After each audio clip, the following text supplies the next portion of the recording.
I pushed a button.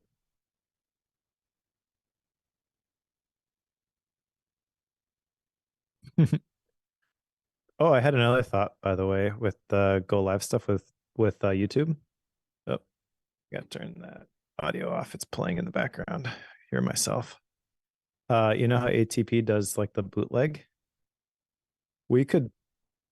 Okay, so they have membership and they have a couple different feeds. They have the ad-free version of the show, which you can subscribe to, the normal one, and then they have what's called the bootleg, where Marco just takes the audio right after they record, throws it in a feed, and it's got all the swearing and stuff. Like nothing's bleeped out, nothing's edited. It's just what it is. Well, no, but we have like some crazy stuff we talk about before and after we like officially end it. Yeah. So I had me thinking maybe we could create a bootleg feed just using the YouTube audio. The maybe we could create a bootleg feed where we just grab the audio from the YouTube recording the minute that it's finished, rip that file, throw it in the bootleg feed, and then people get it like a week and a half ahead of time. But only the members. Okay. Have fun. Well, I'm not going to commit to it right now. By the way, they say they can't hear you.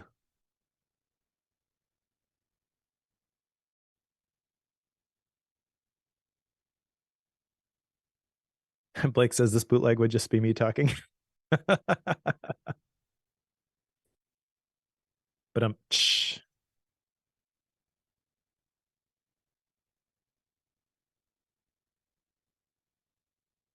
so Blake, Carol, Adco, you think that's a good idea to do a bootleg copy of Bookworm? Trying to think of additional stuff we can add to the membership that would be not a huge amount of work for us to do. I mean, if there are enough people who wanted to do it, we could do anything. But since this is totally a side gig, we gotta 80/20 this sucker. I can hear you mumbling in the background there. Blake says he hates it when he misses the front and back if he can't tunes in live. So I think this is a good idea, Joe. I don't know if he can hear us. He's at his other machine.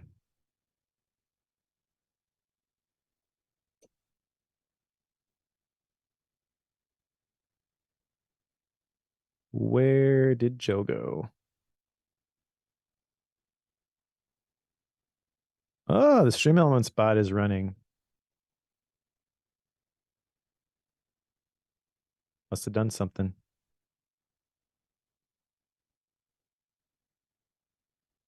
Yeah, that's what I was thinking, Edco, is that it would just be like it would probably be on Joe to do it because he has the gear for the live stream, but it's all mixed down through the gotcha.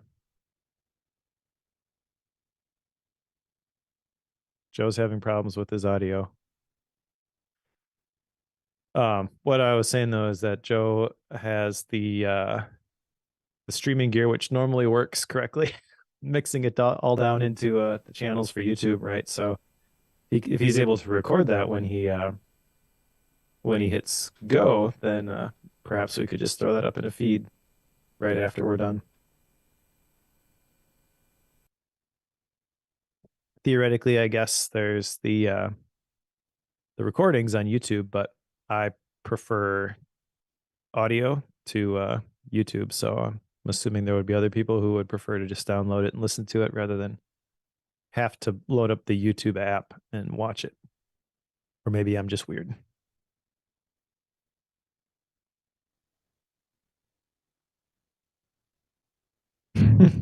Exactly, Blake. Exactly. Trying to kill time since he's not here at the moment.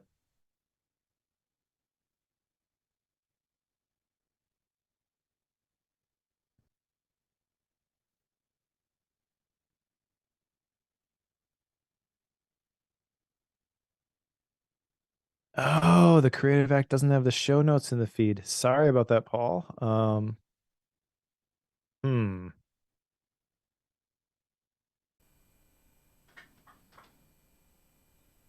Let me look at that.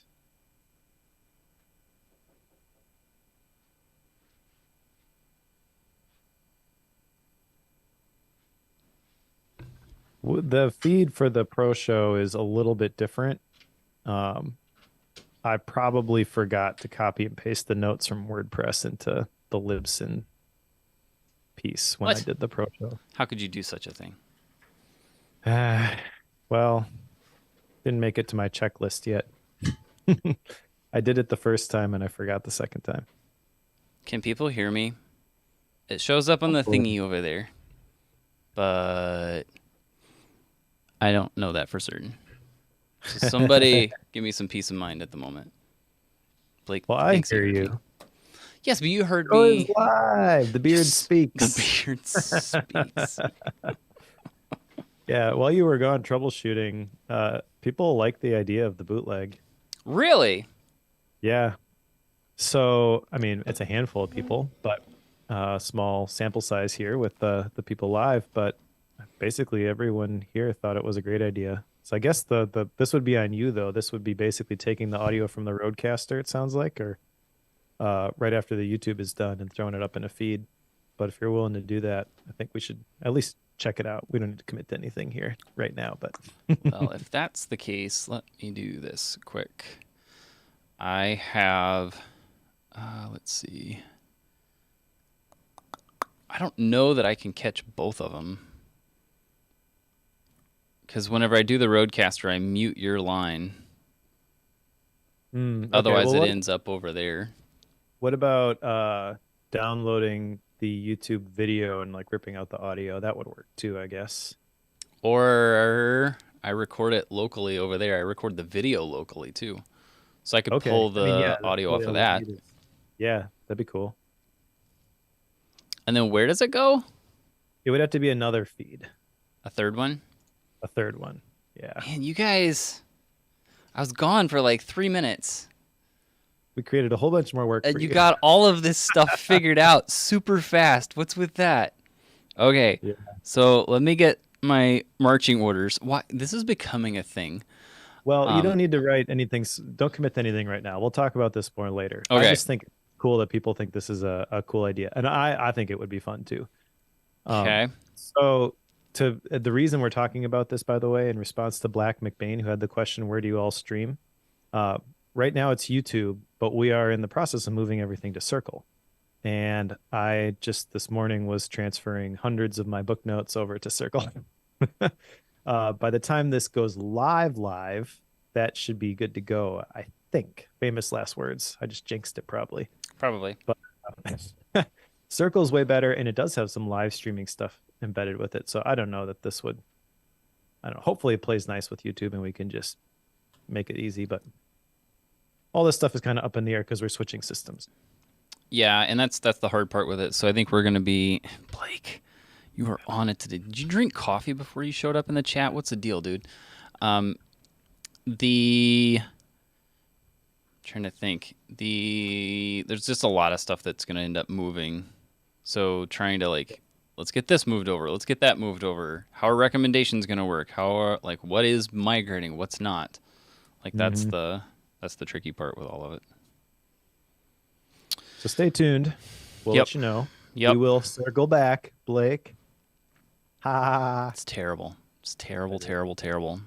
is. All right. We should probably make a podcast. We should. I see a little red dot over there though, Uh-oh. which is usually not good. Red dots. Is it still that way? Only 2 pots? Is this still coming through clean or is it stuttering for everybody? I'm gonna guess it's stuttering. Video is stuttering. Yeah. Why? Is the real I don't question. know.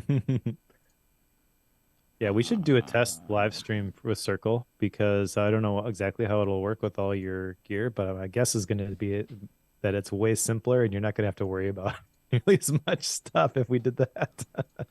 Maybe. I mean, all the stuff that's going on is pre-YouTube. So, maybe? What else is going on? Stuttering a little bit. It's getting better.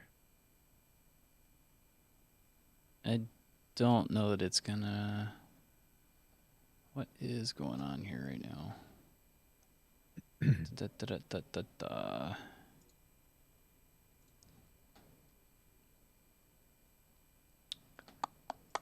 My apologies.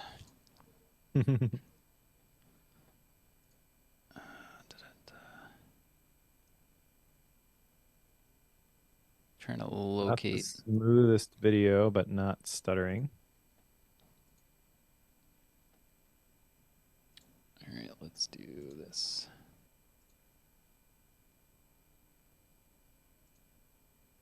Have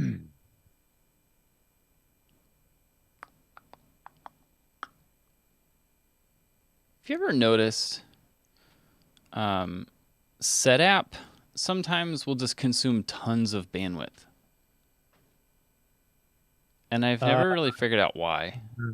but that's interesting. It's just a very odd thing that I run across once in a while. It's like, why? Why do you need to do all this? And it just makes me wonder if it's like downloading and uploading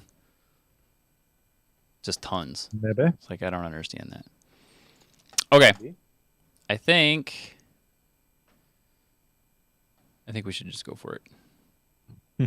Sounds good. Okay.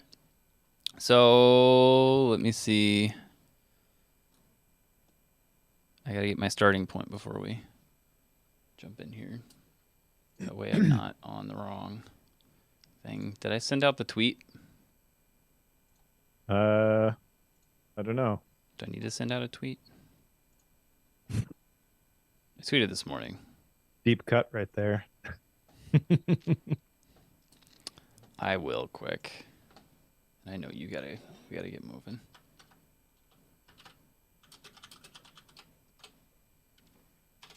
I'm trying to pull up for me at the moment, so you must be doing something. Ah, now it's back, but it still looks kind of choppy to me. Joe Bulig.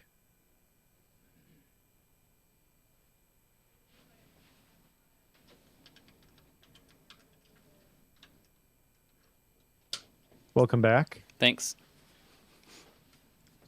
I don't know if that's gonna completely clean up. Yeah, it's unfortunate. Well, it looks like I pulled up the network stuff on it. It's actually my ISP. Oh, okay. So it appears to be Spectrum, which is not the greatest, but I don't really have a better option at the church. So, all right, that said, let's get moving because I know you got to be done before 3. True, true. All right, I'll count us down. Yep. You ready? Yep. 3, 2, 1.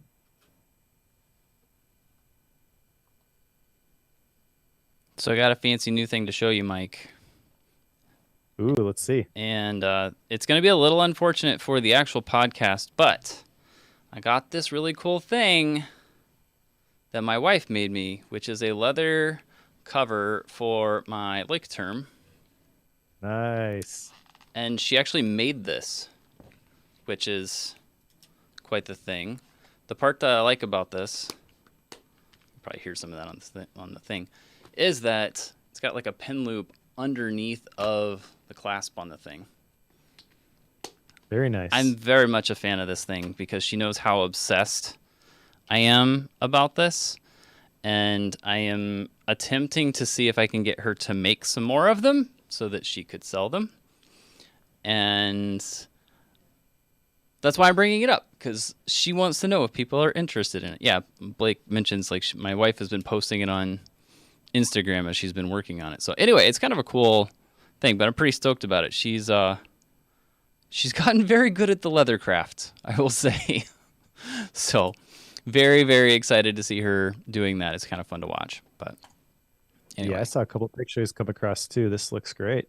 Yeah. I didn't see the finished product previous to the big reveal here, but yeah, that looks really nice. Yeah. Yeah, it's fun. It's kind of cool. So I'm going to see if I can get her to make another one, put it up for sale, see what happens. So I'll let Carol and Blake know first, apparently.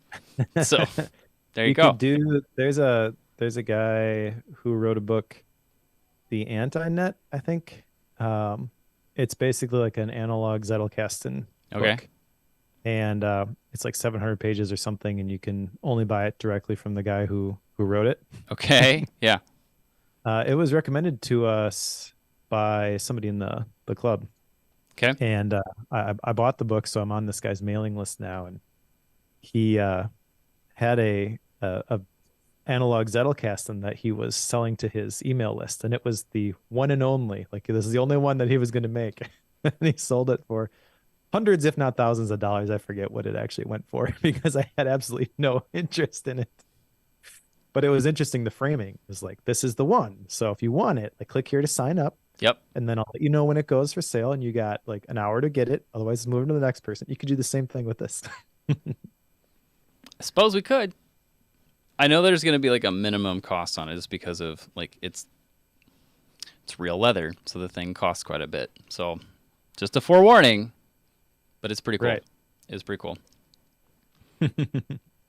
Let's see. I'm looking at our notes, Mike, and we have a very long list of follow-up action items this time around. Yeah, I don't see anything on here, but I could have sworn you had one. So now I'm confused. Let me go back and I was looking no, at the we old didn't notes share and didn't anything see last anything on time. it. Did I miss doing an Huh. action item? No, I don't think you did. We must have. I remember reviewing that episode and publishing it last week while I was on vacation, which is part of the reason that I messed up the pro feed. Paul, sorry about that. Um, but yeah, I remember we talked about how the action item was really just rethink your creative process. But in the back of my mind, I had this thing that you had one small action item, but no. Well, that was quick. I did good. All right. Awesome. Follow up complete. Check. That brings us to today's book.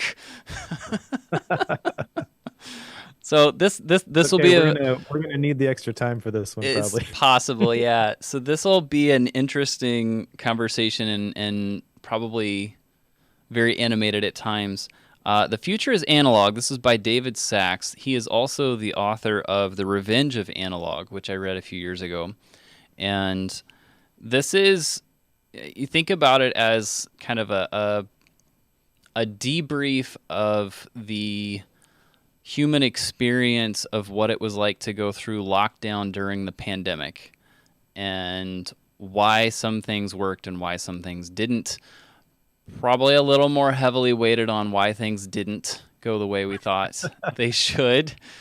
I found out by reading this that David Sachs is a little more opinionated about things than I recall from his other book that I've read. He's written, I think, 4 now. And Mhm. this one definitely struck me as he has lots of opinions. The others, not so much. So, is what it is. But what was your initial take on the book, Mike? Well, I have to say that I was really excited to read this one because the Revenge of Analog had been on my radar for a while.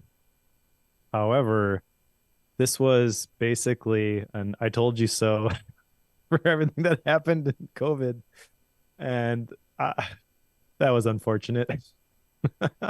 I kind of wish you had picked the other one.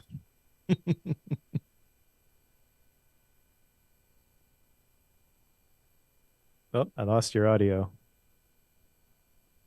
It's because I muted it and didn't undo it. Um, I will say, like, the other one compared to this one, I really enjoyed the other one in a way that, like, explained why in certain specific analog areas, like, why is writing but with your hand a very different experience than writing with a keyboard? Why is a vinyl record a better sound than listening to a digital streaming service, even though the quality is technically worse? Like, why is that? Why do we want that? That was the revenge of analog. This is not that. If we just jump right into this, like in the introduction, he's basically pitching the beginnings of the COVID pandemic and how we were sent home, and then everybody had to quarantine. How he went up to, I think it's his mother-in-law's lake home or his mother's lake home. I forget which one it was. They went north to this like retreat home of sorts, and that's where they did their first stint of the pandemic in quarantine. And then basically, what was the experience of going through these different areas? And he has the book laid out by going through an entire week, which is basically Monday, Tuesday, Wednesday through Sunday, and picks a different topic to discuss for each of those, which is kind of somewhat based on what you would typically do on that day of the week. So it's an interesting endeavor to work through all of this. One of the things that I wrote down from the introduction is he has some quotes and a little excerpt from what would be considered, I guess, a long essay called "The Machine Stops" by E.M. Forster. Have you read this? Do you know what this is? I have not. Okay, No. so I have this, and I read this. It's probably been at least 4 years ago now, and it's a very quick read. I read it in one sitting. The premise of that particular essay, I'll call it, is that it is in the future when people basically create an entire machine that treats the air that they live in. It brings video feeds to them. It brings their food to them. It washes them. It does everything for them. And they live underground because the air above ground is unhealthy. And everything revolves around this machine. The machine even fixes itself. Like if it has problems, it has these robots that come through and fix it. And over time, people are starting to like try to escape it. And there are a few like groups of people who are like going up for air to try to acclimate their bodies to the real air so that they're not going to die if they escape to that. But basically, at the end of the essay, the machine breaks down and stops working. And then the question is, what happens? But he ends that essay with saying like the machine has stopped. Then what? And the then what isn't explained. Like that's the end of the essay. That as the backdrop of going into this, like that's the concept and the forward-thinking ideology that he is pitching or has been pitched to us. And that's the kind of the groundwork that he's laying out in this introduction. It's like this concept of we're going to build this digital future, this machine, if you will, that can do everything for us and make everything better. Like that utopia, is it something that we should strive for? Time we're done with this, we'll have a very clean answer to what his opinion is on that. Right. uh Reminded that the description you were just sharing reminded me kind of Wally. I don't know if that's exactly what you're going for with that, but yeah, I think this is a bitter old man yells at clouds sort of situation here. Yeah. Yes. Yes. So for context, I was excited about this book because I feel like we read The Shallows by Nicholas Carr, and I made the same comment when we read through that one that this just sounds like a lot of complaining. And yeah, Mm-hmm. there's problems with this stuff, but I don't think it's is I don't know, it just feels negative. Like I don't appreciate that. And so David Sachs, Revenge of Analog, I was really excited about that. And then yeah, this ends up being like these are all the problems with COVID. Like we all went through it. We understand the problems of Right. COVID. No Right. one is arguing at this point. Yeah, let's continue to just do things digitally. So it's kind of framed as like I don't know if this is intentional or not, but like yeah, I told you so, right? See how smart I was. Yeah. Yep. Uh and it's I don't know. It's unfortunate. I like the approach with the different chapters for the different sections. Not sure it actually works. Maybe by the end of the conversation, I'll have made a decision before we get into style and rating, because each one of these it feels like he's grabbing snippets of other books that we have read which speak to these things. Like he talks about Cal Newport's slow productivity and the work one. He talks about Uh, let's see.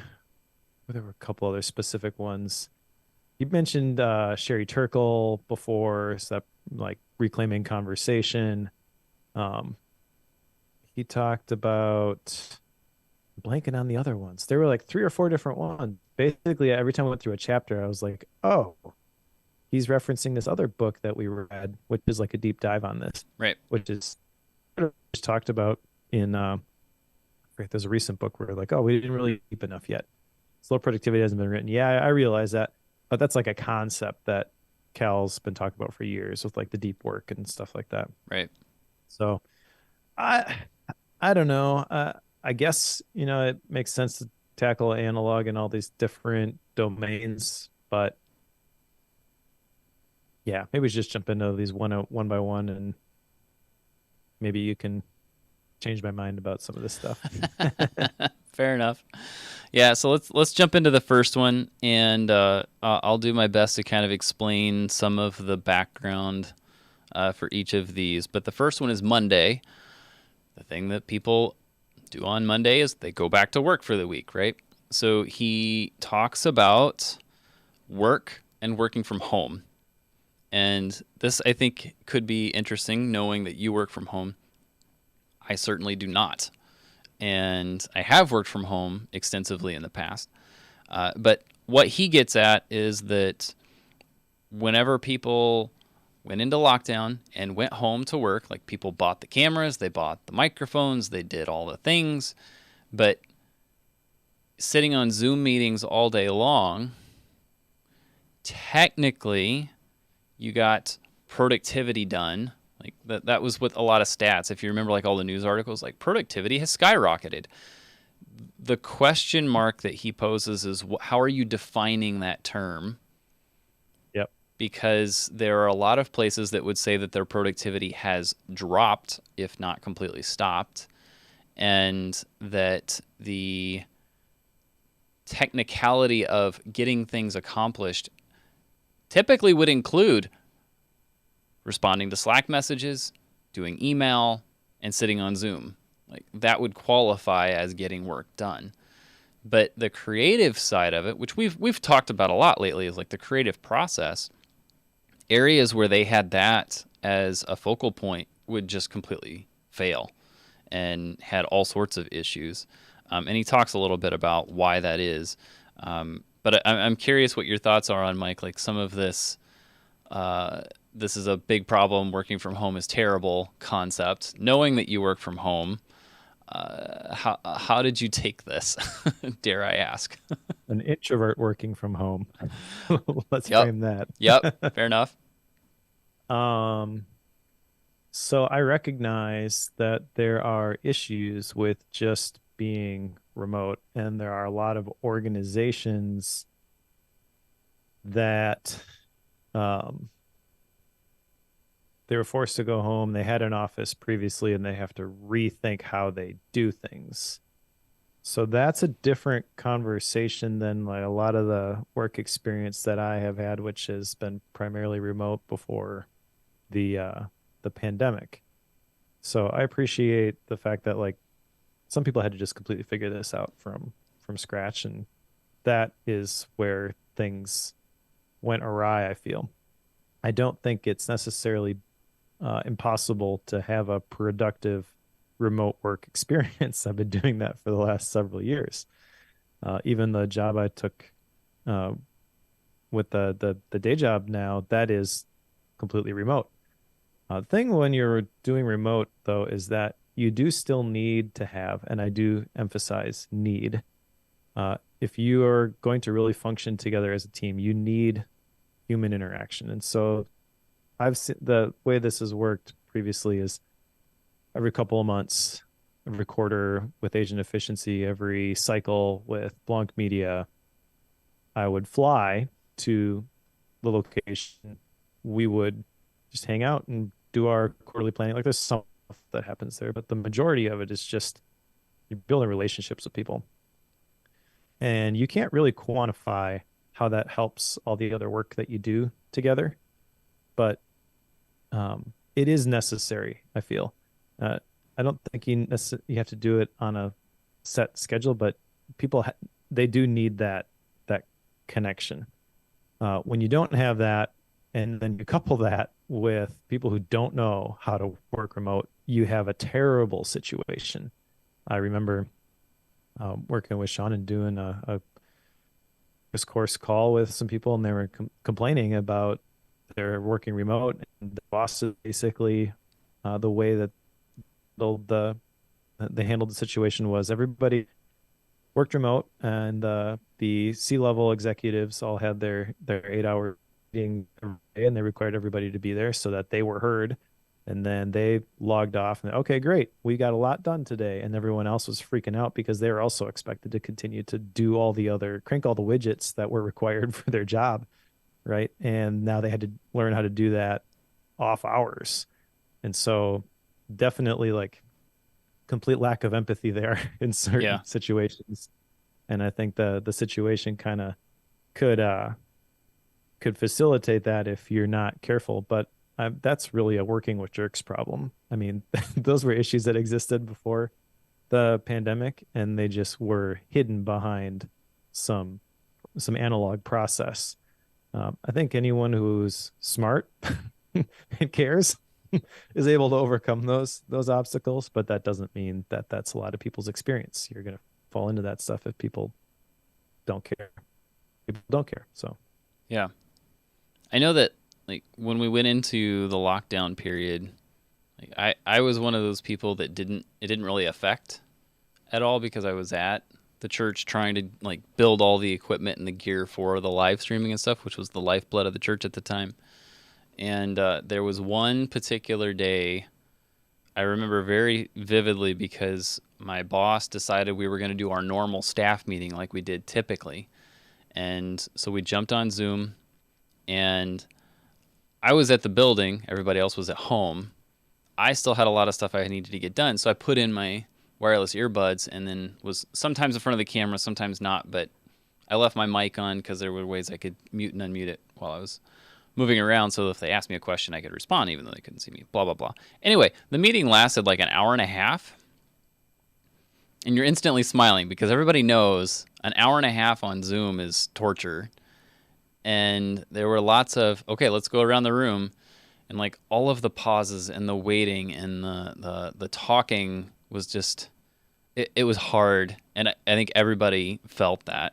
And he gets into some of this here in this chapter just because there's a lot of stuff that happens in between like those Zoom calls. Like if you had like one a day, it's probably fine.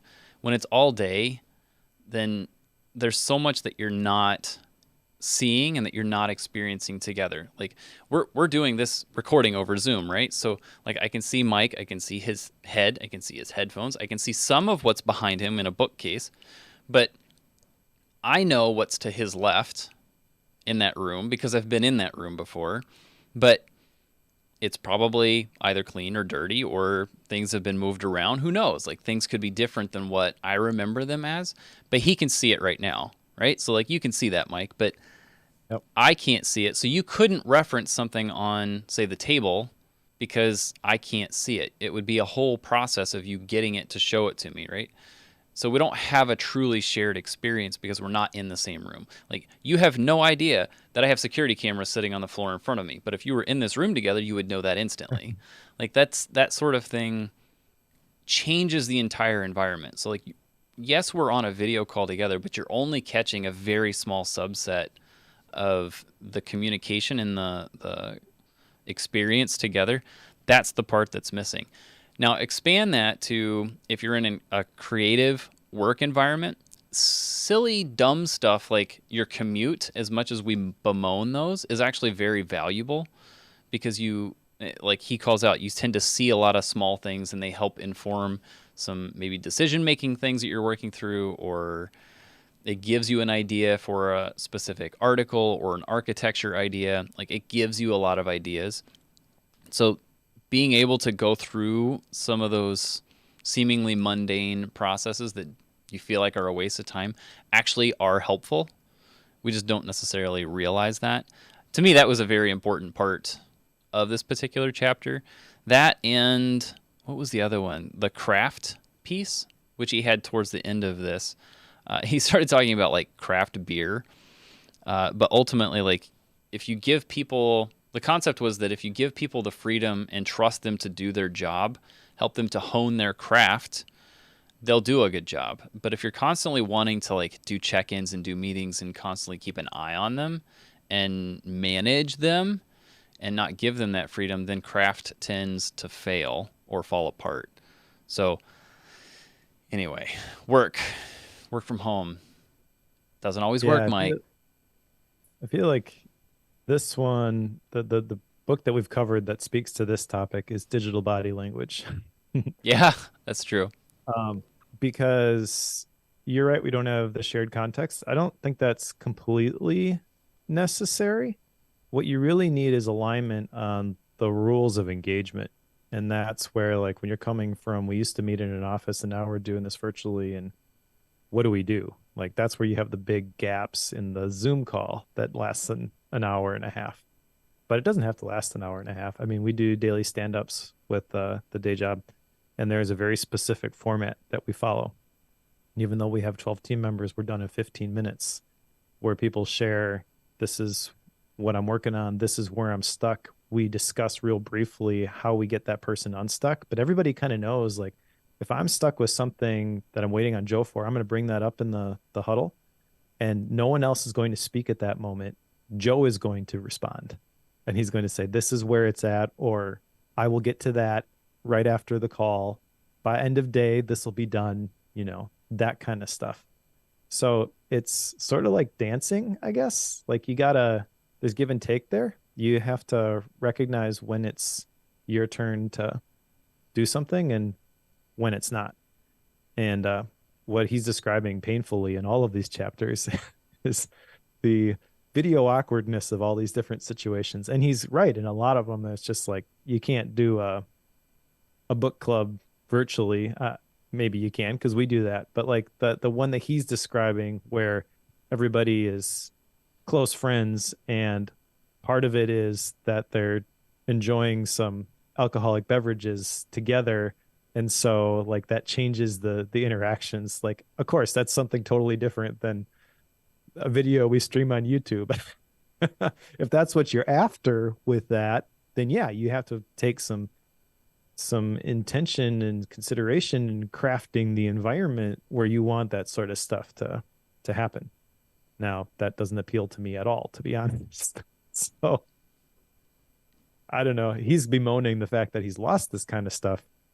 I'm like, yeah, it's cool. That's where I was with the work thing. I'm like, yeah, actually, there's a lot of benefits to working remote, and I really enjoy those. And I feel like I've been able to navigate that stuff. That's part of it is also like, this is the new book, right? And there's a lot of benefit to reading those timely books a lot of times. However, this one, just the exact moment that we're in and the process that he went through to write this, and the fact that this is yet another book talking about how COVID ruined our lives, like, I'm ready to be done with that. Yes. Yes. Specifically as it pertains to work, like, can we just figure this out and move forward? But it was what it was. It is what it is. Let's just move on, please. And to be fair, I didn't realize that was the whole point of this, because everything that I had read or seen about this didn't touch that at all. Yep. So I was like, huh, we're really going to have an entire book debriefing the pandemic. I was not ready for that, but that's what we got. So relive that again. Yep. Here we go. We're gonna go back in time and live all the horrible again. That said, let's go to school. So the next day or chapter is Tuesday, where he talks about school, and it's, I would say, pretty similar to the work conversation in that he's showing what the experience was like for kids, because this is an area, like, in every chapter it's always talking about how there's like this promise of a digital future that would then be better than where we're at right now. So like that's always the pitch, and that's been a big pitch in the world of education for a long time. It's like, iPads for every student, all of this digital learning from home concept is something that's been pushed and advocated for many years. And COVID kind of forced us to go full steam ahead on that, sent everybody home. Parents had to get involved with their kids' education on a daily basis when they were not necessarily used to doing that. And it's one where he's explaining that kids were then able to do school. How did he put this? Kids were able to do school where, how, and whenever they wanted. But my question, whenever he made that comment, was then who's going to teach the kids the self discipline to do that? Because you and I as adults struggle with that self discipline when we're working from home. He just finished a whole chapter on how that's hard Yep. to do the work from home thing all day every day. And then he turns around and goes into the like kids can do this. They don't have the experience or the learning to know how to manage themselves in a way to make that work. So then he tells the fun stories of his son in kindergarten doing Zoom for many hours a day. I cannot. I have no interest in helping a kindergartner do school online for an entire day, let alone months on end. Like that just does not. Yep. That sounds terrifying to me. So school at home, no good. Unless you homeschool. It's true. It's true. The virtual school, I should say. Maybe I should clarify that. Yeah. There you go. Yeah, so Since this we is homeschool. again, yeah, there's a ton to unpack in this tiny little chapter, and he's not able to speak to all of this stuff effectively just in the format that he chose. So I recognize that. I don't want to attack a whole bunch of things here, but this one specifically, I feel like I don't know. I've got a real good picture in my head of what this was actually like. One of my the guys in my discipleship group is a teacher for fifth grade locally, and he kind of switched careers 5 or 6 years ago because he believed that he should have been a teacher. He's like, he was working with the family landscaping business, sitting in the school parking lot because they were snow plowing in the winter, watching the teachers go in. He's like, that should be me. Went back to school, got his degree. He's a teacher now, and he's won last couple of years like the teacher of the county award. Like he's really, Sure. really good at it. Yeah. When this happened, like he was distraught because the school that he teaches at, I mean, you've been in our area. We're not like inner city or anything, but the school that he teaches at tends to be the school where there's a lot of at-risk kids. So he knows that like these fifth graders that he has, they're coming from broken homes. A lot of them don't have dads at home, stuff like that. And he's like, that's not a good situation. They can't be home alone all day, every day. Like they're they're not going to do well in that scenario, that environment. So he was doing everything that he could. Like he would drive to people's homes and talk to them through the screen door, as soon as he was able to do that. And like he was going above and beyond, working 18-hour days just to try to physically wherever and however he could connect with his kids beyond the screen. Yeah. Right? Because he knew that the screen was not gonna translate. Now that being said, um, so I guess I say that to say like there are some problems that go a lot deeper here than David Sachs talked about. There are also, and he kind of touched on this a little bit, but kind of glanced over it, that there are a lot of kids who don't have access to technology, and they're in the worst of the worst environments, and those are the ones who suffered the most. One of the churches that I follow, I've not actually been there, but there's a church in California called the Dream Center, Matthew Barnett, and they created this whole big open air building during the pandemic and got a whole bunch of technology. And so it's got like one of those coverings, so it's in the shade but it's outside, so it follows protocols and stuff, and kids can just show up and do their school there, right? Because they don't have that sort of stuff at home. I really appreciate people who are able to see the real needs of people like that. The stuff with his son, like that's funny, but Right. it's really not that big a deal compared to Correct. what other people have went through. I also have experience with the family business, and that's educational software for primarily special education. So he talks in this chapter about how a big part of learning is like this social emotional learning. And that he is 100% right on that. The social emotional aspect actually is more important than the hard skill stuff that you will learn in the classroom. And that's what it was diluted down to when all you had the virtual stuff. However, the social emotional learning stuff, this has always been an issue for a certain percent of the population, even when they were meeting together. And primarily the populations that the family business uh, served. If you've a lower functioning individual, they typically don't have these social emotional skills, but these are the skills that they need to function independently. How are you going to learn those? You got to learn those, right? So I mean, we've got whole lines of products for the family business that are built on this concept of video modeling, right? So there are certain populations that the only way they learn these skills is through a screen because you can't put them in that situation. They'll freak out, Right. right? If you've got a lower functioning individual who is severely autistic, let's say, right? And they go into a grocery store to do their shopping, uh, the amount of noise and everything that's going on there, like that can cause a panic attack. But if you can practice that ahead of time, you can go do what you need to do and you can be around other people and you can interact and you can leave and go back home. And that's a win, right? So that's like we've got whole products that are kind of built on that model. Like you can watch these videos, you can understand the proper way to behave in a certain situation, and then when you see it, you recognize it, and it's generalizable, transfers different domains. Like that's a really powerful concept. So again, like there's a whole bunch here. I don't think he really spoke to it effectively. The one tidbit I got from this is the thing about Finland's education system. I like this. There were Yeah. This is good. couple things he called out here about how and why it's always in the top in the world rankings. Not maybe the top, but near the top.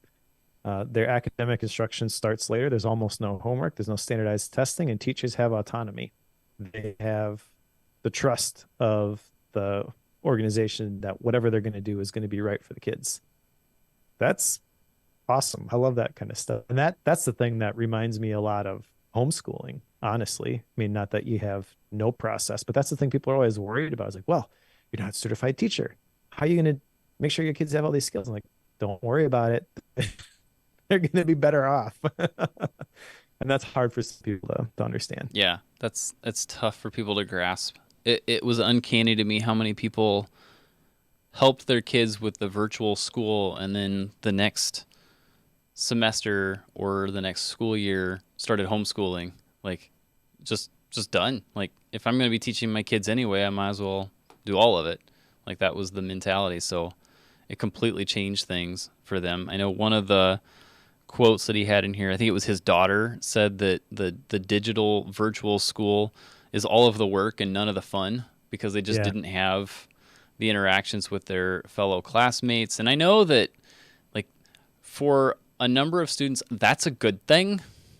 Like, they're in that category where, like, that was not a pleasant experience. So going home helps.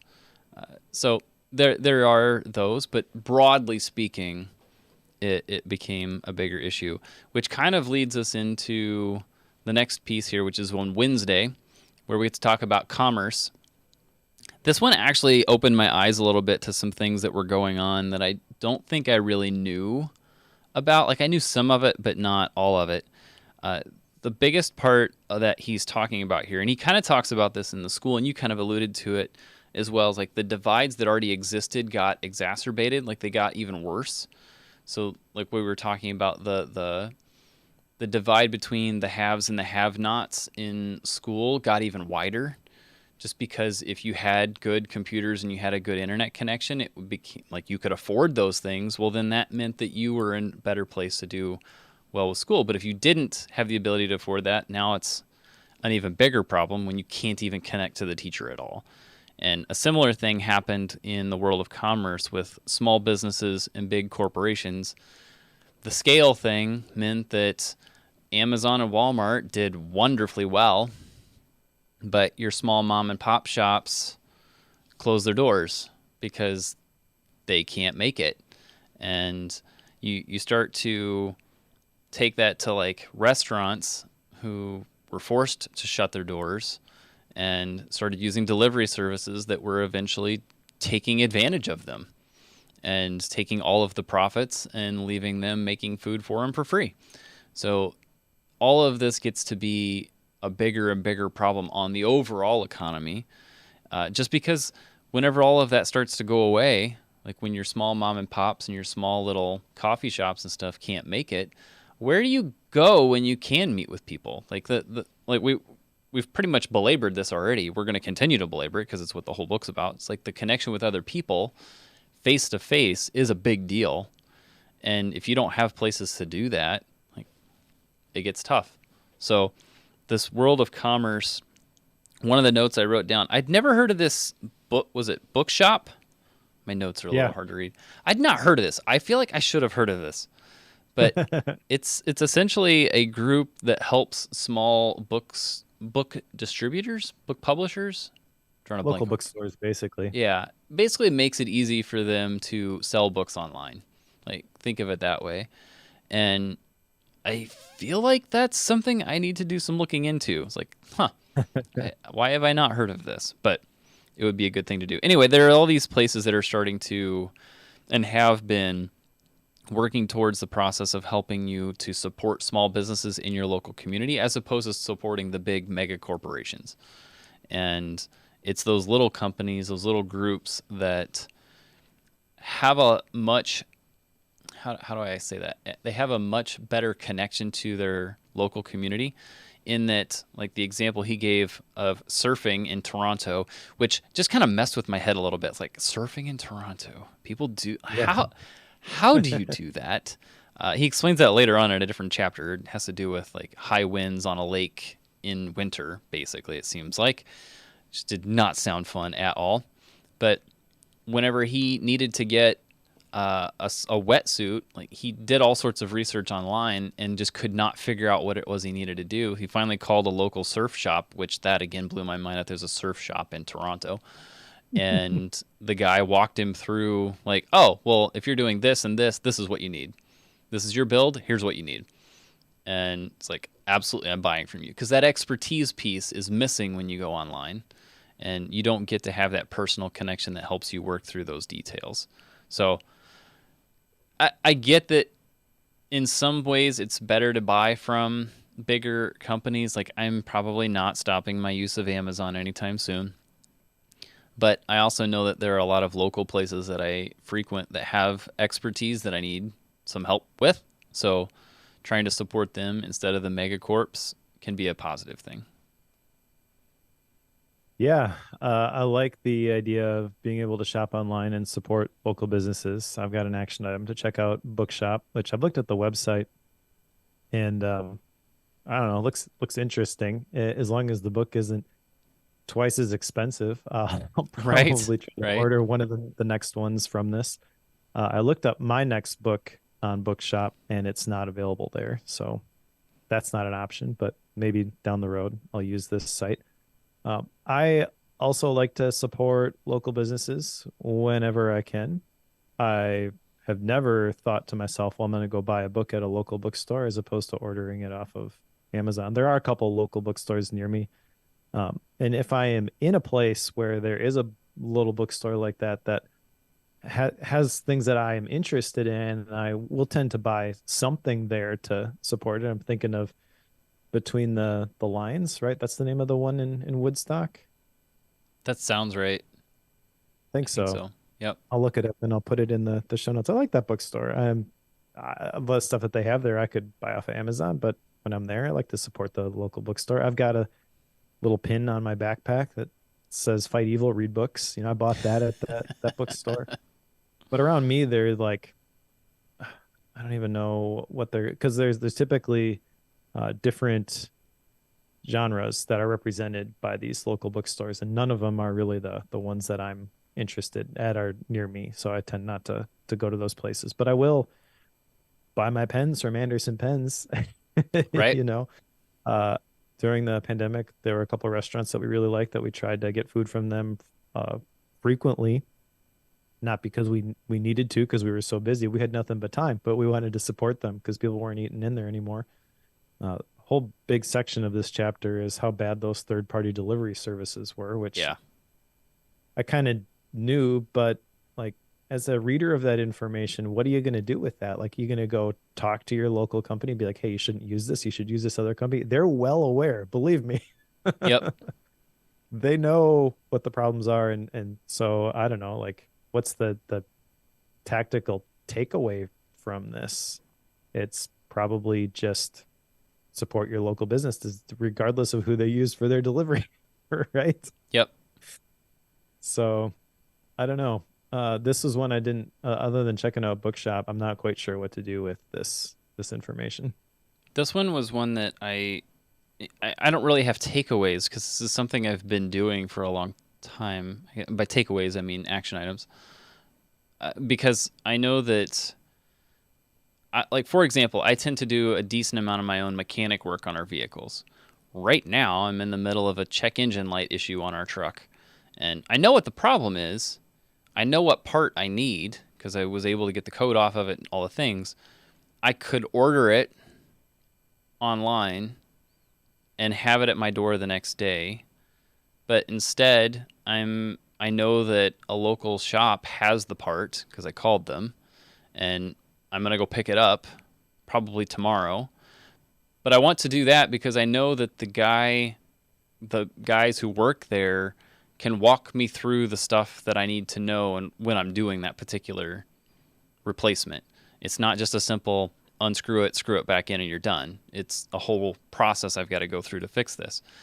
And I'll do that. I just don't want to spend the $700 to have a shop do it when it can cost me $40 in parts. Like, I just don't want to do that.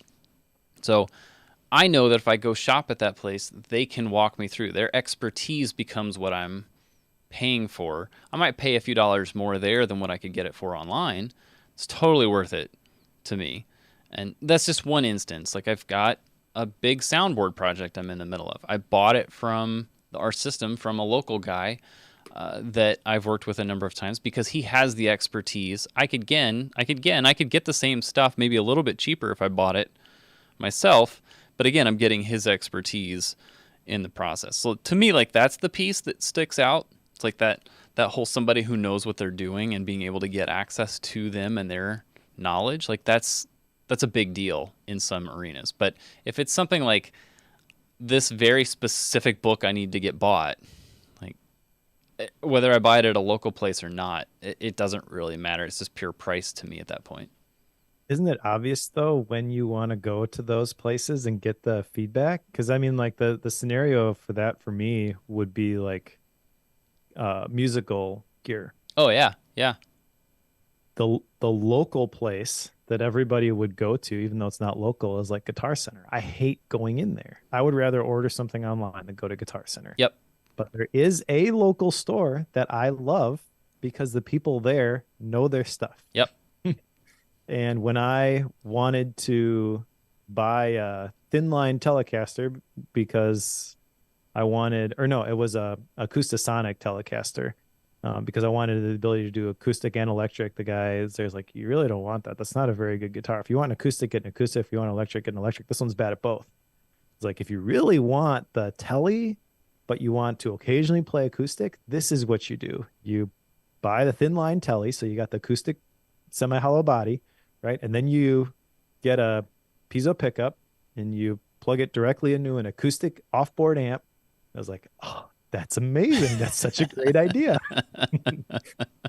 yep, And that's what you're talking about. yep, But I feel like if that's what you're after, you know that when you see it and you're kind of attracted to that kind of stuff. You don't right. need a kick in the pants from somebody who wrote a book that you read, like, hey, you should really start looking for this stuff locally. And maybe that's just our perspective because that's our approach to these books. Maybe that's not how most people would read this book and be looking for that kind of stuff. But yeah, so that's the thing. Like, as I read through this, I'm like, well, I'm not going to change anything because I'm already sort of like makes sense. And Yeah, online is convenient. In Yep. a lot of scenarios, I'm going to continue to do that. It's funny to me that you bring up Guitar Center because I have a few musicians that talk about going there and getting some feedback and picking up gear and stuff. And I'm always like, most of the time when I go in there, which is almost never anymore, they will tell me something and it's like in one particular case, I had somebody recommend a specific, basically it's a ground lift box. All it does is break ground. So sometimes you get like buzzes in the background. A lot of times it's a ground loop. And this basically breaks that for you. And he was pitching this box to me that would solve that problem. It's like, okay, but it takes power. A ground fault issue doesn't need more power introduced to it. It simply needs to take a line in and a line out and then break one of them. Like that's all it needs to do. It doesn't have to have power. So why would I need one with power? And I got to looking, it's like that one was more expensive.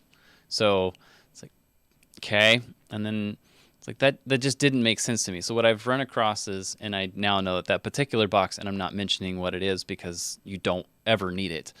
Uh, it it it just doesn't work for any scenario that it could possibly work for. Like there are many other ways that will do that a lot better. So I basically learned that whenever I go in there, a lot of times I know more than they do, which is an unfortunate situation Exactly. to be in. So that's why I go to somebody that has toured with A-list singers and knows his stuff very well, way beyond anything I can comprehend. So he's the guy that I go to whenever I need some feedback. So yes, one of the places that I tend to avoid, though, whenever I'm doing all of this, is actually the city, which is where we're going next, which is on Thursday is when we go to the city. And I had all sorts of qualms with this particular chapter. Did not like this one at all.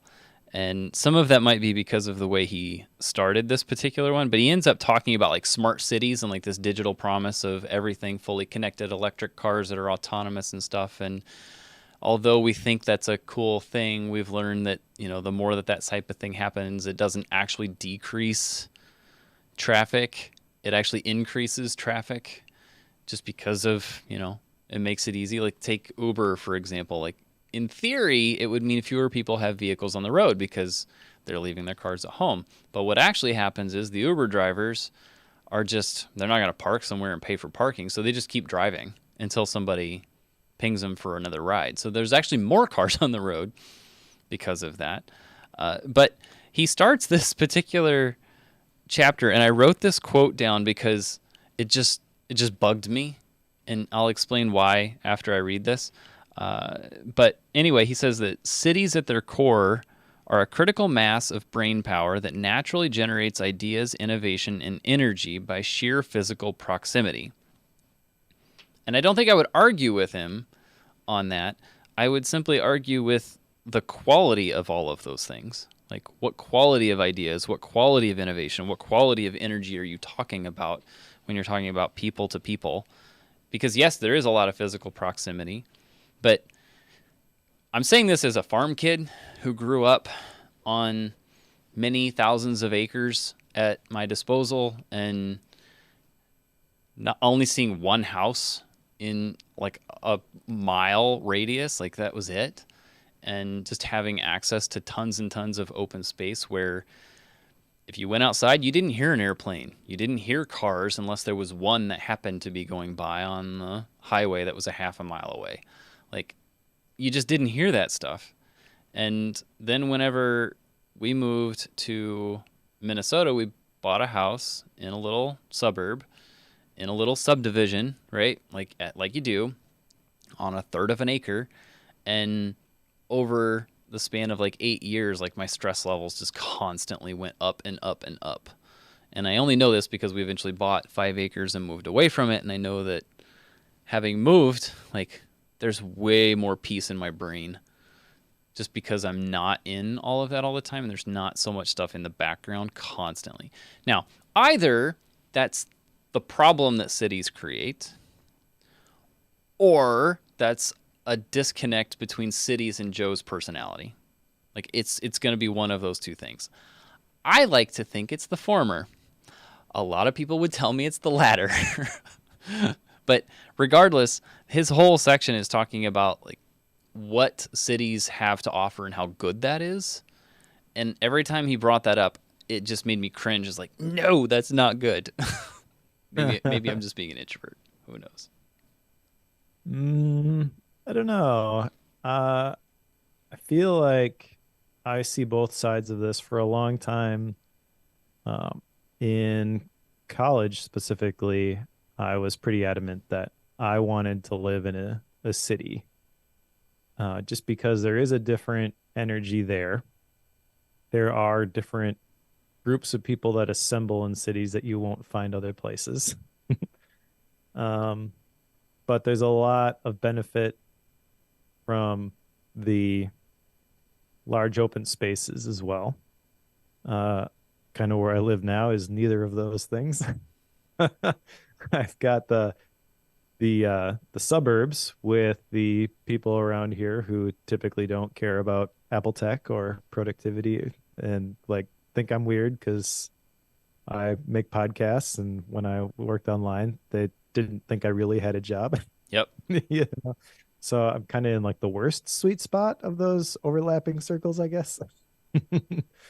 But I don't know. I think you're right that there's a tone that comes across here that cities are great and they are the genesis of every good thing that has ever happened in human civilization. That's not what he's saying, but that's kind of how it comes across. And a large part of this chapter is really talking about urban planning, which is kind Yes. of weird Yep. because unless you are in the city, you really don't have a whole lot of context for this. Now, I've been to enough big cities. I had to go to Austin frequently, had to go to Kansas City. You're close to Minneapolis. Like we have experience right in those environments, but I think there's a large portions of the population where like they've gone there a couple of times and they just have no desire to go back, and I think that's completely fine. So I guess if I'm gonna put on the perspective of the wannabe city dweller from many years ago. The urban planning stuff is kind of interesting, but even then, like it's not doesn't really do it for me. I do think it's interesting the whole concept of the traffic that you were talking about, like the Uber drivers. Like that's not an issue where I live. Yeah, Uber is Right. around here, but I remember several years ago coming back from the airport and oh, I'll just get an Uber, and there's no cars. There's service in my area, but there are no cars available. It's not something you can rely on. And even like Appleton, the town that I'm in, it's maybe 100,000 people. They just got those scooters, the Bird scooters, because the guy who invented the that company, Bird, he's actually from Appleton. So it's Okay. like a Yeah. pet project, right? Yep. And I see this like this battle being played out locally because there's a whole bunch of people who like they don't want to live in the city. They drive their cars everywhere, like you were talking about. They're like, these scooters are a nuisance. And they're right. People take them and they just leave them all over the place. And people are zipping up and down the sidewalks with them. Like I know somebody who got hit by one of those. Like people are stupid. So yeah, we don't want these. But then there are like the perspective he's taking with this as well. You know, these cities are built for these cars, but it'd be way better if everybody just lived in this area. We didn't have all the traffic and you could just use the scooters and get around to the different places. And wouldn't that be awesome? Like, yeah, I could kind of see that too. But it's not as simple, I feel like, as he makes it out to be in this chapter. Yep. I think there's just a lot more to it. I mean, I get how people want to have a lot of tech in the cities, but it seems like the more that you put into these digital things, the more that like the companies tend to collect on you, and then they that power ends up somehow making its way back to the government somehow. Not super thrilled with that particular component of it, but I feel like this one's just kind of weird. it Like, is. did he pick this one because there was another day he needed to fill? Like, Or I think it's the just book could have important to been written him. without it. Sure, Like that's fair. it seems to be a thing that's a big deal to him because he talks about all the big cities that he has lived in and around, and it's always been an important component to him. So I get why I get why he chose that, because like that's something that's super important to him. And like to me, I'm just reading that like I want nothing to do with this at all. Like I'm Yep. actually the opposite. I want to avoid this. So I am not I the think I person for that particular think I chapter. tend to skew. I think I tend to skew that way as well. Yep. Yep. All right, let's keep going. It's now Friday, and let's talk about the culture. And by culture, basically, I think he just means live performances of any kind. That's kind of the main talking point through That's this fair. chapter. And maybe I gravitated and summarized it that way just because like that's an area that I tend to do a lot of work in. But he does talk about how things like comedians or going to a live concert, like these things are all very, very different. Like he uses the example of Hamilton. Like he got to see Hamilton right before lockdown and then attempted to watch it on Disney Plus. Have you watched this? I watched it on Disney Plus because Yeah. So this was interesting because I remember Hamilton being all the rage, and it wasn't coming anywhere near me. I couldn't get right. tickets. It wasn't even an option. So when everything got shut down and it went online, I'm like, oh, hey, cool, we can watch it now. Yep. Yep. My experience was that I had heard about it and that people were absolutely loving it. I looked up cuz like we're close to the Twin Cities. Surely it's going to come to Minneapolis, St. Paul somewhere. And it was coming, but it was going to come twice, I think, whenever I looked it up.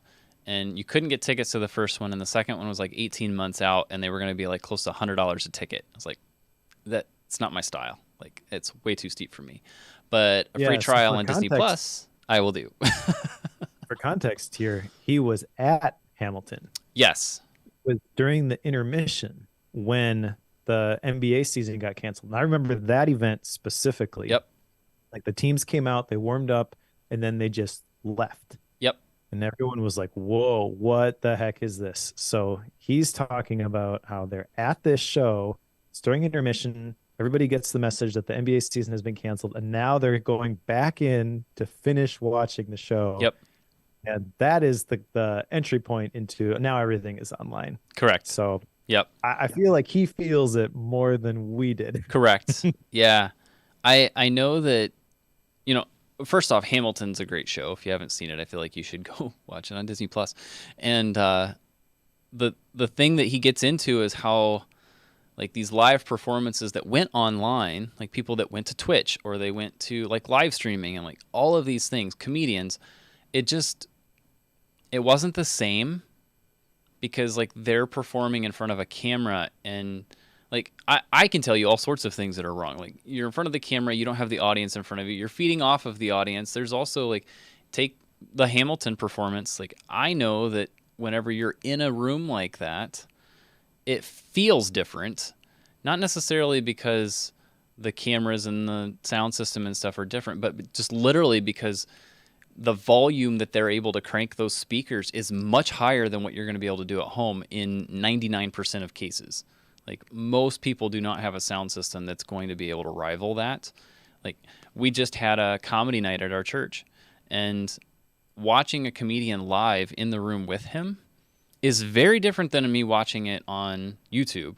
Like I could watch the exact same person. I could watch somebody funnier than him and laugh more with him in the room than I would with somebody else online. We had a band that performed beforehand and it was full concert level, which is super fun for me, but it's cranked up louder than normal. Whenever it's cranked up that loud and he hits the kick drum, it actually, like you feel it. You don't just hear it, you feel it. You don't do that at home. Like Yep. I can crank things up at home, but you're not going to generally do that unless you have a crazy sound system at home. I know you people are out there. So like it's just different and you also have like the shared experience. If you're at a live concert, people start singing along with the music, like you have this huge group of people around you singing and you tend to join in. Well, you can join in and sing when you're at home, but you just hear your own voice. And for some people that's okay.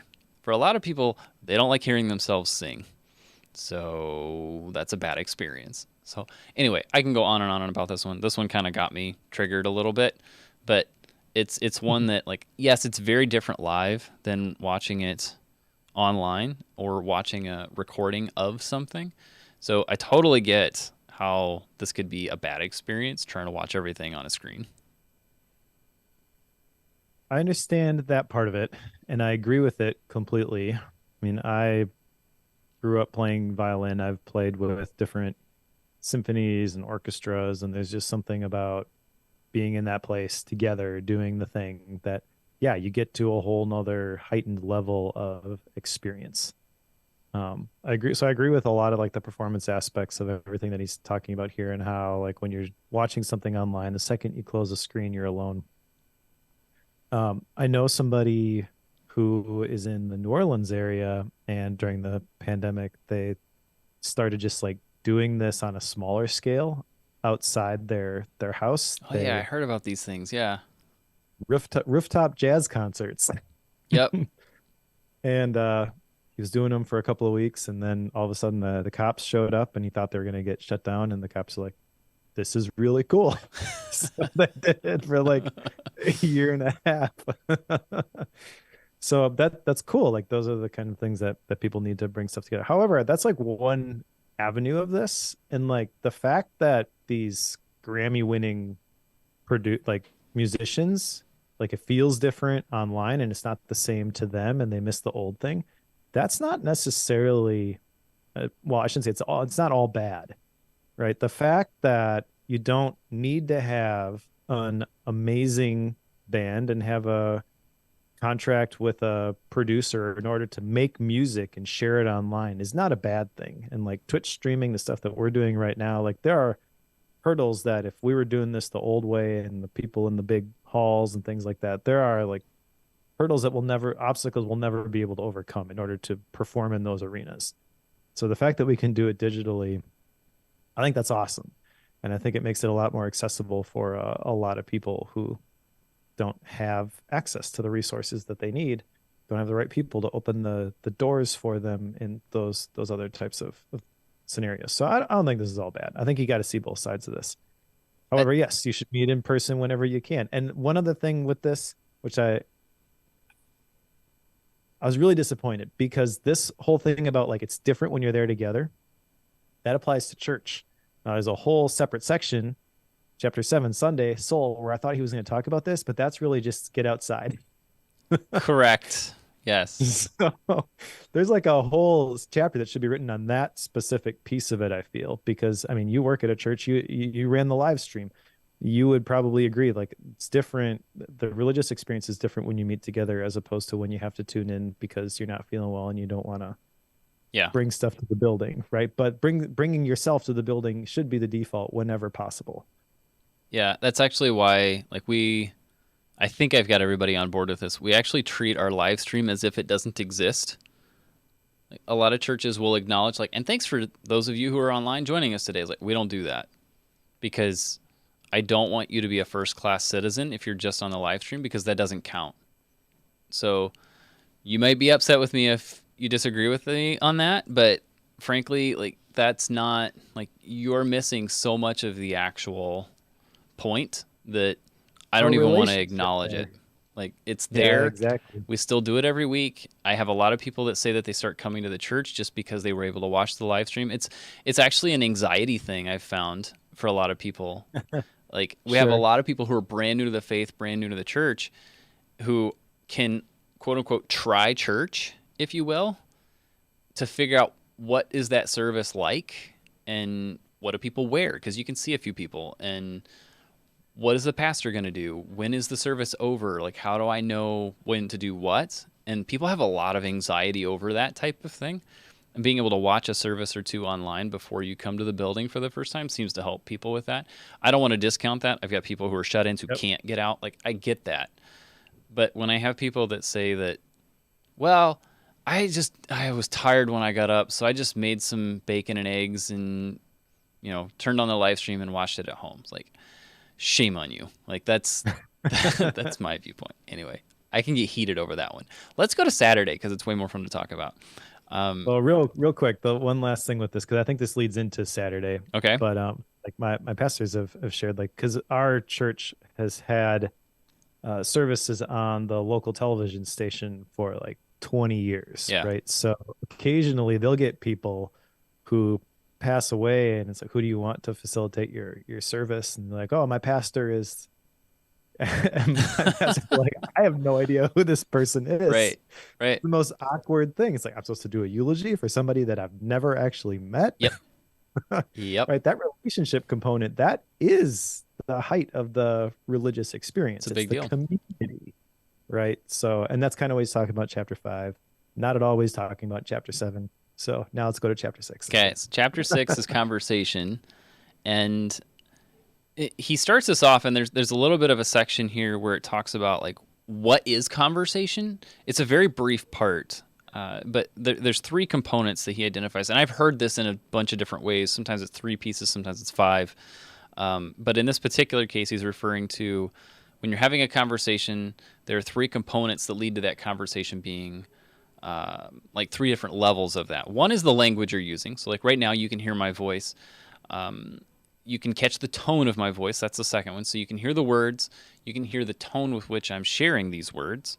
But then the third one is body language. Now, if you are watching the live stream, you can see kind of some of my body language as I'm saying this, but you can't see all of it. So like I'm chest high on this, right? So it's a headshot. So you're not going to see what am I doing with my feet right now? You have no idea. So you're not getting You don't all know of if that. Joe's wearing pants. You don't know if I have pants on. Like I just want to point that out. Maybe I don't. Came to church in my underwear. That's a That little changes weird. the conversation if you're not wearing pants. It's very true. It's very true. But I am at work and I work at a church. Just you draw your own conclusions. So body language is a big deal. What somebody's wearing, how long is somebody's beard? Are they wearing glasses? Like these things all inform our conversation and how we have that conversation with each other. And being in the same physical room, in the same space, does change things. Like maybe you both smell something. Maybe you both, like, there's a sound that's in the background.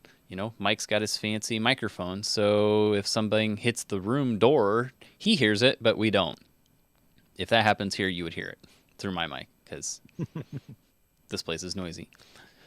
So anyway, like conversation is difficult to have even in a video sense.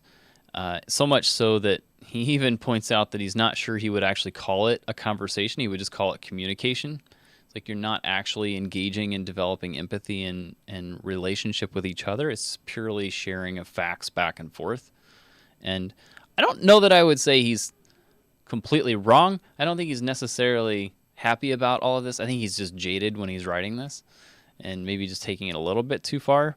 But it's interesting to me that whenever you think about conversations and the good conversations that you've had in the past, like it's rare that I talk about like a most meaningful conversation is one I had on the phone. Like that doesn't seem to be the case in most scenarios. It's usually I had lunch with this person and that was one of the best conversations I've had in my life. Like that's typically what you would hear about. So he does break it down a little bit in just saying, this doesn't necessarily always happen in a productive way when it's through a screen. Which is fair. I like the distinction. I actually think it's pretty brilliant of the communication virtually as opposed to conversation. Uh, I think in most scenarios that is accurate. However, it's not again not all bad.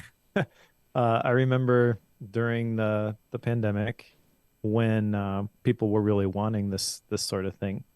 Um, we connected with JF and we played virtual Yahtzee. JF is nowhere near me. We were never going to do that, you know, personally, but we were both Right. craving it, so it made it happen during the the pandemic, where did FaceTime and opened up the board game table and okay, Jeff, it's your turn. I'll roll the dice for you. Which ones do you want to keep? you know, not the ideal version of Yahtzee, but it's definitely better than not playing Yahtzee together. Right. Right. So I think it's just finding the right situation, tactically deploying these tools.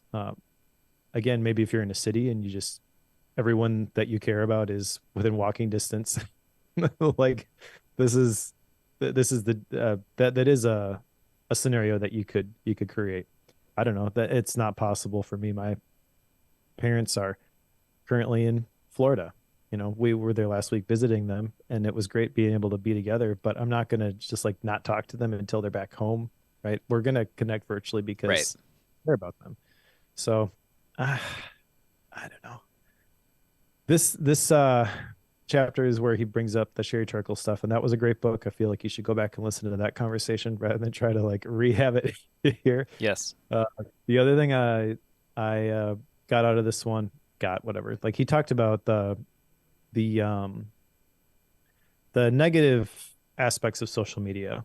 Um, talks about how clicks equal power, and I don't know. That's at this point something we've talked about a lot. So it's kind of like, well, do we really have to have this conversation again? I'm willing to have that conversation again if there's going to be something new here, but there is nothing new here. Right. Yeah. Uh, Maybe at some point we just dissect the social dilemma, because I feel like that's the best resource for this kind of thing. But I don't know. I guess that it's valuable to realize that online you hear about people, but rarely from them, and you should look to connect with people with different viewpoints. But I feel like we're already like trying to do that. That's been one of the takeaways for me from Bookworm, honestly, is like we read these books and they expose me to different ideas, not things that I would have naturally encountered in my day-to-day life otherwise. And I'm like, oh, you know what? I should really consider that. It feels weird. It's awkward. I don't agree with it.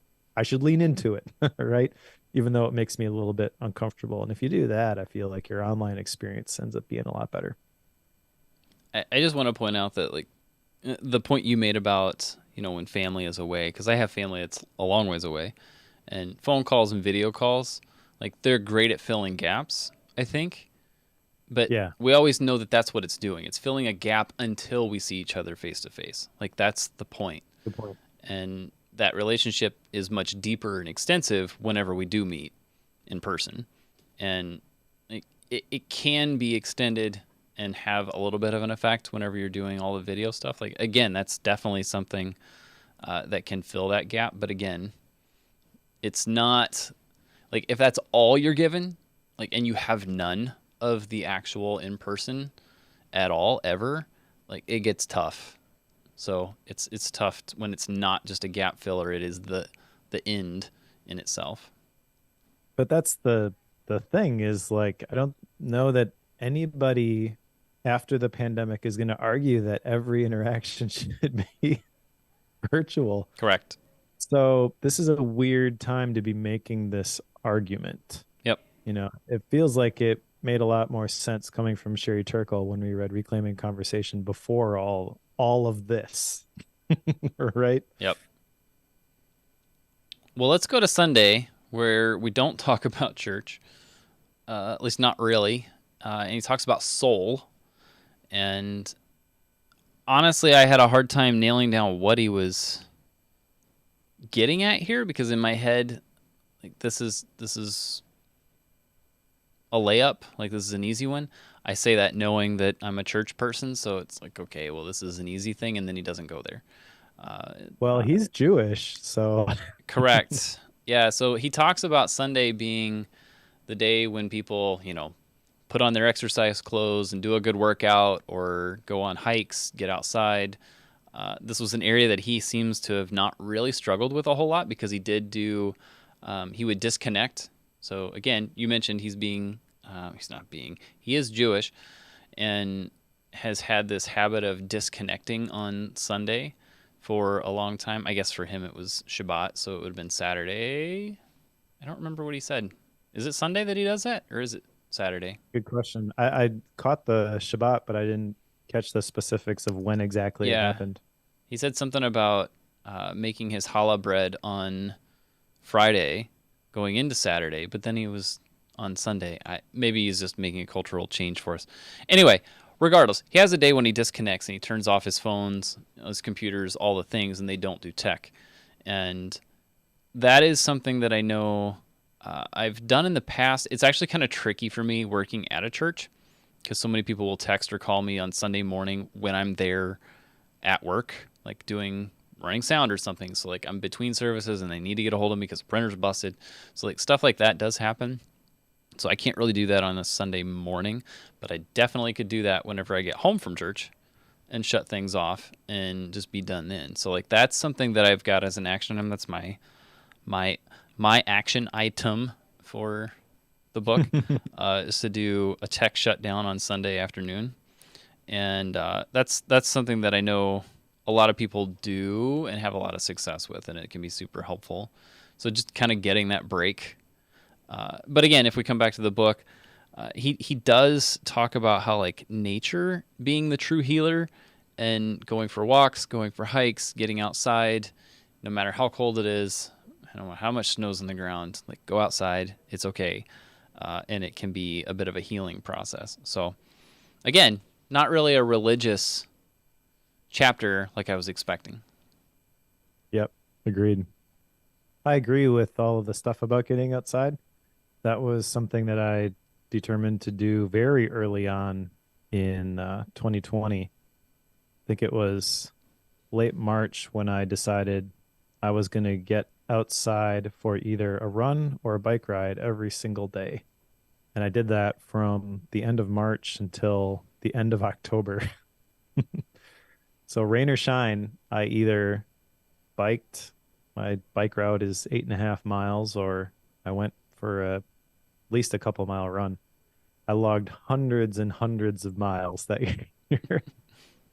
And it did definitely have a big impact on my mental state. So I think that that is definitely a good aim. However, I don't, I don't know. Yeah, not what I was expecting with this chapter. Kind of threw me off, yeah. I did also have an action item though to unplug on the Sabbath, is how I put it. I don't think I'm gonna just completely turn stuff off. We got multiple services on Sunday that I am there for in the morning and in the evening. So it doesn't work for me to just turn stuff off after I get home from the morning service, because occasionally it's, hey, I need you to preach for the evening service or something Right. like that. However, there are focus modes. And so I am going to set up a Sabbath focus mode and only allow a few things through. Um, and I'm pretty confident that that will help a lot. I don't get a ton of notifications already, but just whatever I can do to limit the noise here, and just on have that day where you're not connected to your devices. People can get a hold of you if they absolutely need to, but setting up the boundaries there where only certain people can get through, I feel like that's going to be really healthy, even if it doesn't result in a huge decrease in the number of notifications that I'm receiving or anything like that. Yeah. Makes sense. Well, that brings us to the conclusion of the book. And the end of this, I mean, it's just that he's rewrapping up things, and he kind of basically pitches it as we had this digital future that was pitched to us that had all these answers, and it failed us. And just because something can be done, this is actually a thing that I've talked about in tech at church quite a bit. It's like just because something can be done doesn't mean it should be done. And Right. I regularly get into that conversation of, can I, just because I can turn down the house lights on the congregation on a Sunday morning, I'm not going to, because it's not something we should do. Like and I have all sorts of rationale and reasons for that. So we don't do that. And just because I can do something doesn't mean we're going to. We could run with click tracks. I know some churches do that for their band so that everything can be perfectly in sync. We don't, and have no interest in that. And there's a whole bunch of these things, like specifically with church and production and stuff, that I will not do, because I think it takes away from the shared experience on a Sunday morning. So anyway, that's a whole different thing altogether. But I did like that phrase, like just because something can be done, just because you can put sensors underneath the sidewalk to see how many people are walking on it, doesn't mean it's something you should do. It's kind of weird to do that, but people do it. So anyway, he's just wrapping up, basically saying this digital future that was so great and so grand, it's not so great and so grand, and because we tried it out, we kicked the tires in the car and took it for a test drive, and I don't like it. Take it back. So that's kind of what he's saying. Yeah, to which I would reply, you're holding it wrong. I think there are ways to implement aspects of the digital future, but it all comes down to intention, and it shouldn't be the default. I agree with that. There's a couple things he says specifically in this last chapter, which I think are good. Now, recognizing what we missed made us appreciate what we had more. Agree with that. Don't accept digital as the default setting. Agree with that. And the future is analog because we are analog. I agree with that. We're not going to ever get rid of that. Um, that doesn't mean that there's no good that can come from it either, though. And it's all packaged in this. Remember COVID, remember COVID. So you get this immediate visceral reaction like, oh, yeah, that was awful, right? We all understand that was awful. And that's the perspective he takes every chapter. Oh, yeah, that was awful. I don't think it was all awful. I think you got to recognize the context and used sparingly, intentionally in some other ways, some other scenarios could be a good thing. Doesn't mean that we should just automatically do that, though. Agree with that. Yep, I'm with you. All right, you ready for action items? Let's do it. I have one, and that is to do this tech shutdown, like shutting off things, or at least restricting them, I guess. I kind of like your idea of setting up like the focus modes things. I kind of already have that for a Sunday morning because like it restricts them, and I have a bunch of that type of thing for when I'm off work as well, to kind of like so my boss isn't texting me and it's an issue. He knows that, by the way. Like, don't just do that blindly. But anyway, like the concept of shutting down some things but not other things. Like we listen to music on Sunday afternoons. Like, well, I'm streaming that through Apple Music. So I can't completely shut it all down because that's a very fun thing for us as a family. So I'm trying to figure out what that means, but I think you get the gist. Like, I don't want to be sitting there looking at my screen the whole time. Like that's the part that I want to eliminate. Right. How about you?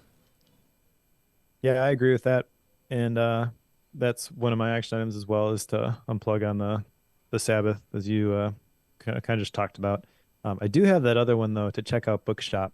Uh, I'm not committing to buying something off of there Yeah, necessarily, but I'm gonna take a look at the site and the service and which bookstores they support. You know, if I can find a local one that I can buy from, then that's cool.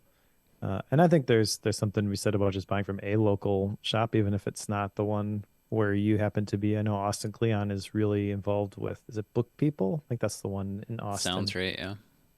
I know like when he came out with his latest, actually it's not the latest one anymore. I forget which one it was, but there was a thing that he did like through Book People. If you bought it through them, you got an autograph copy as opposed to just buying it off of Amazon. It's still Sure. available via Amazon and other places, but because he had a relationship with that local bookstore, he was able to sign a bunch of copies and then say, "Hey, you should really buy it from this place." Like that's cool.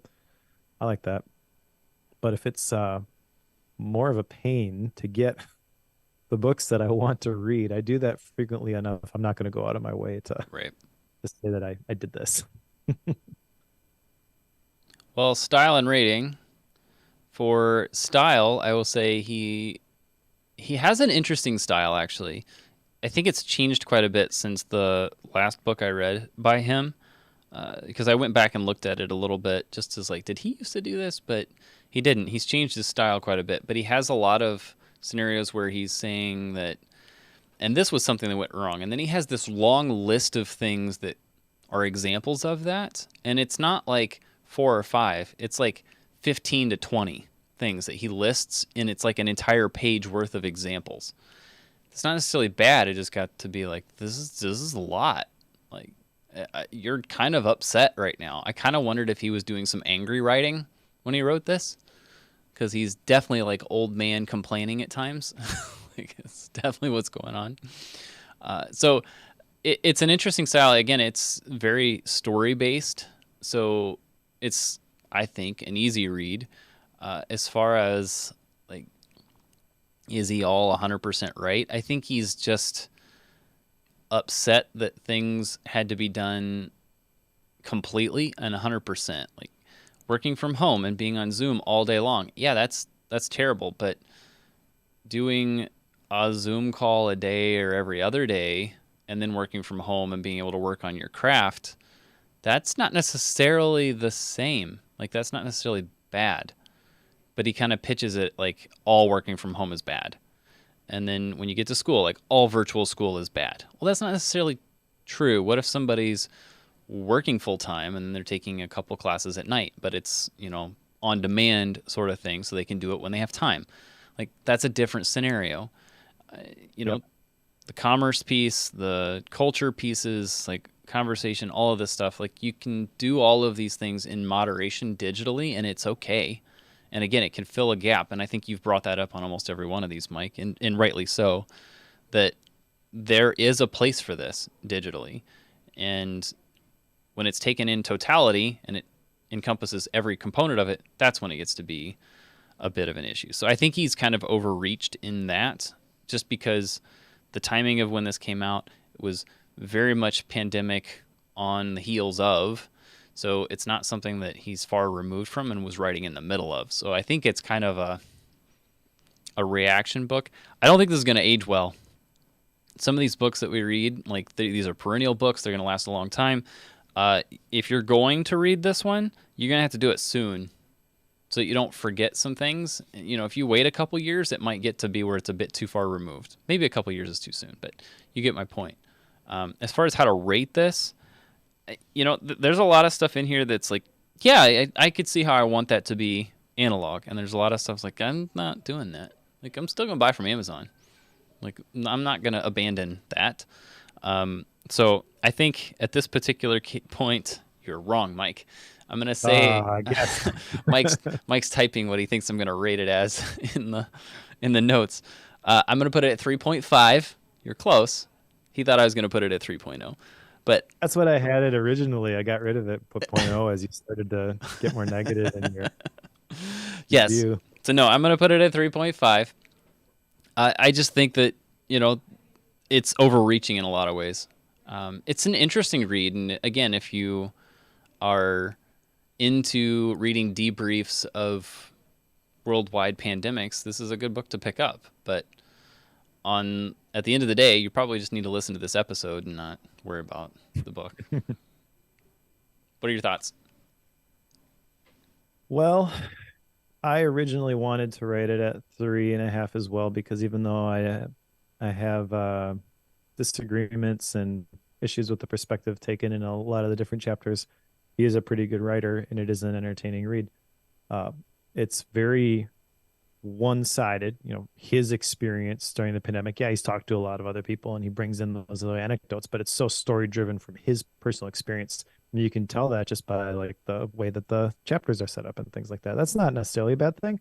It's not for me though. And as I was reflecting on this, like, what else would I recommend over this? Bowling Alone. I feel like that speaks to a lot of Sure. these issues a lot better and has a lot more research basis behind it. um, and I can't remember exactly what I rated that book. I don't think I rated it super high, but as I was reading this one, I was like, Bowling Alone is better. So I'm going to rate this 3.0. I don't know. It's a fine read. I don't think I'm going to recommend it necessarily to anybody.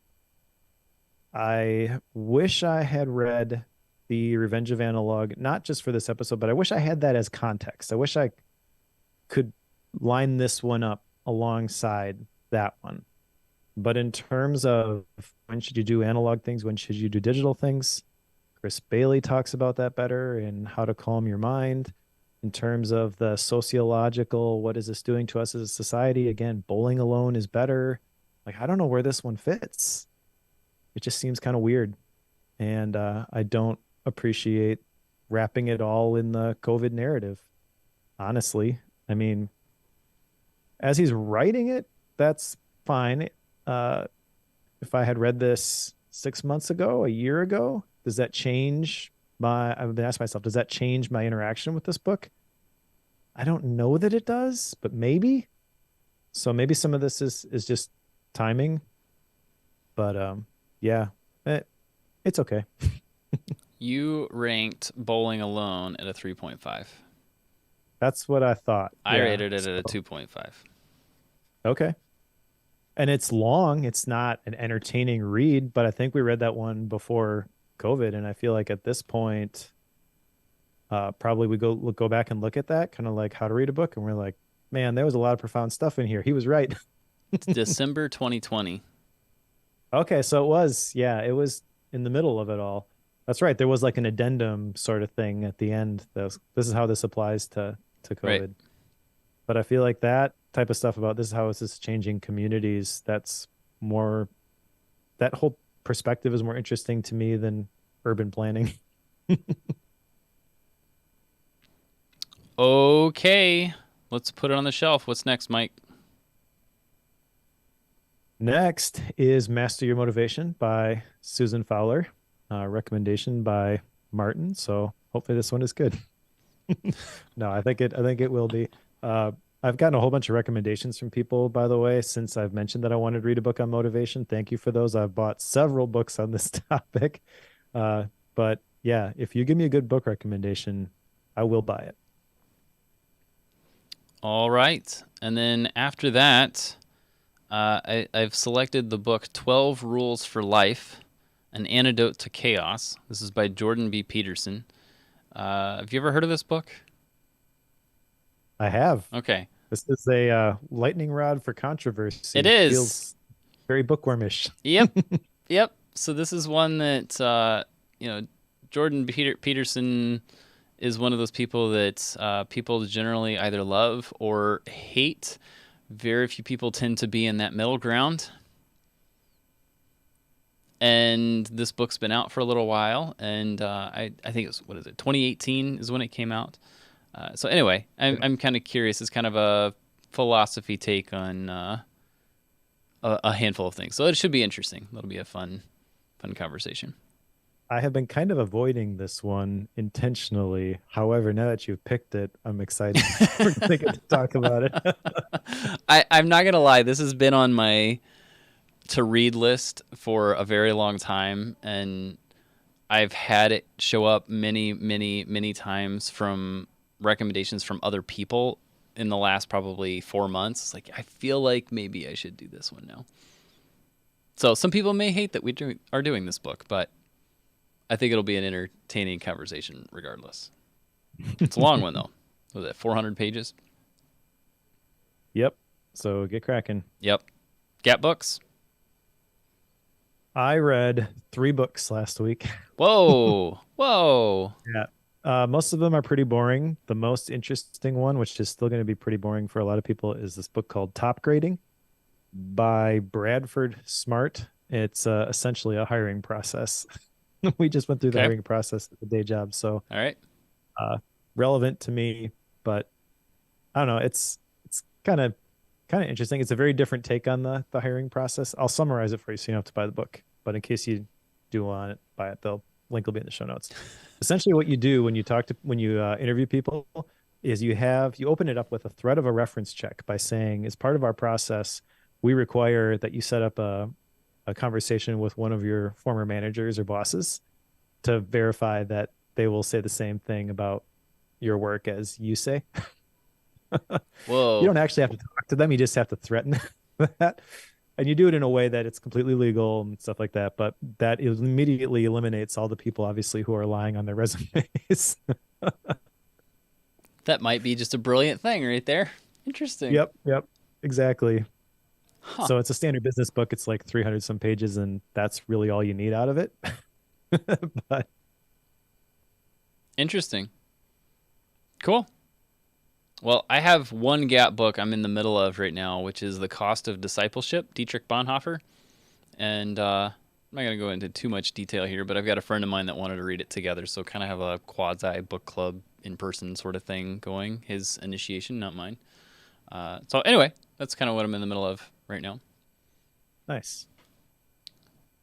All right, so that brings us to the end of the show.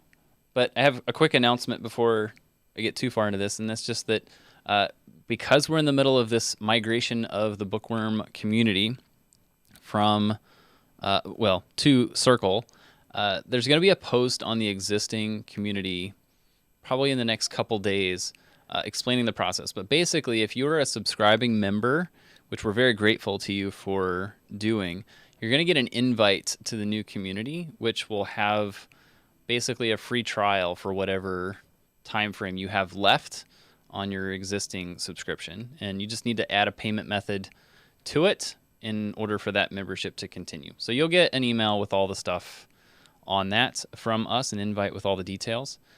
Just got to accept it and do the stuff. It's pretty simple. So there'll be a post on the existing community about how all that works and one on the new whenever you get there, and then we'll do that migration.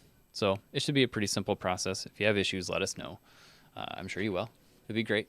So again, thanks to all of you who do that, and I hope that's a simple process. We'll be in a much better spot once we get that all moved over. So excited to have that underway.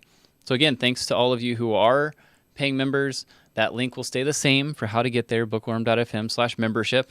I know that that's going to remain the same link, so you can continue to go there to become a subscriber and get all of Mike's book notes. We're migrating all of that stuff over. All of it comes along for the ride. Thank you, thank you, thank you, thank you. The ad-free version, maybe a bootleg version. Oh yeah, the bootleg. That'll be entertaining. All right. So thanks everyone for hanging out today. If you're reading along with us, pick up Master Your Motivation by Susan Fowler, and we'll talk to you in a couple of weeks.